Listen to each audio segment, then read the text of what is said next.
performance management season, and I think something that doesn't get talked about enough is how do you deal with performance evaluations, specifically negative performance evaluations with employees who are really charismatic and really likable. It's tough. Let's talk about it a little bit. I'm gonna anchor this conversation or this message in like 3 major things. Likability is not the same as contribution, presence is not the same as performance, and potential is not the same as results. Unless your job is literally to be liked, charisma alone cannot be a performance metric. The truth is, most people, including people who are managers, do not like to deal with tension and do not like to have difficult conversations. Conflict in any way is bad for them.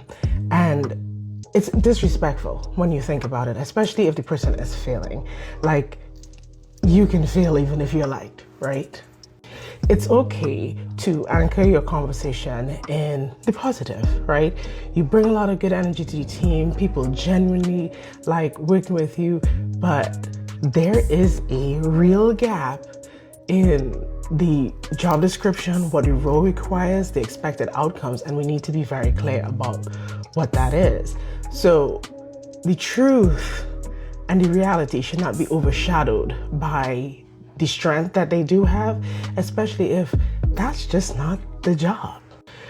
The reality is that really likable and charismatic employees often just get vague feedback, like you just need to be more consistent, you can do it, you're almost there, but it doesn't help anyone, and it definitely doesn't help the team that they're on, especially if other people have to constantly pitch in to overcorrect for them, right? So you should anchor all the time in specifics. Were there missed deadlines? Was there rework required? Were goals not met? What stakeholders were impacted? And sometimes those same stakeholders like them very much too, so they won't tell them either. And they kind of work around them because they like working with them so much. Now, specific feedback could reduce defensiveness and remove biases, and it could shift the conversation from who they are to what's happening.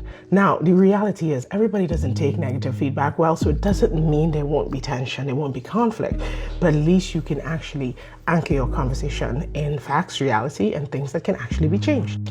When it comes to any performance evaluation, one of the key things that I always encourage people to ask is it performance or is it role alignment? Is it role fit, right? Sometimes people are influencers in their role and that they're really good at that part. The execution of the other part of the role is probably the problem. Now, were they hired to do it differently and the role has changed? Those are things to try to think about. Is it a redesign issue or is it really just a fit issue? And can you save the person or help the person get to where you need them to go? But let me be clear. Empathy does not mean exceptions. Be clear about what exceptions and success look like. Be clear on what needs to change, by when, and what support you provide. Also be clear about what the outcomes and consequences are if improvements don't occur. You can balance humanity with accountability. I want to make sure that there's this leadership truth that I leave you with. Charisma can amplify performance, but it cannot replace it, right? Your job as a leader is not to reward likability, it's to reward impact. Clarity is kindness and fairness is leadership. Remember that even that very likable person can be negatively impacting your entire team.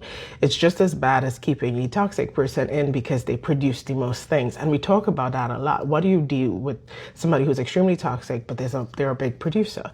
They can infect your whole team. Your extremely charismatic person can actually do the same thing.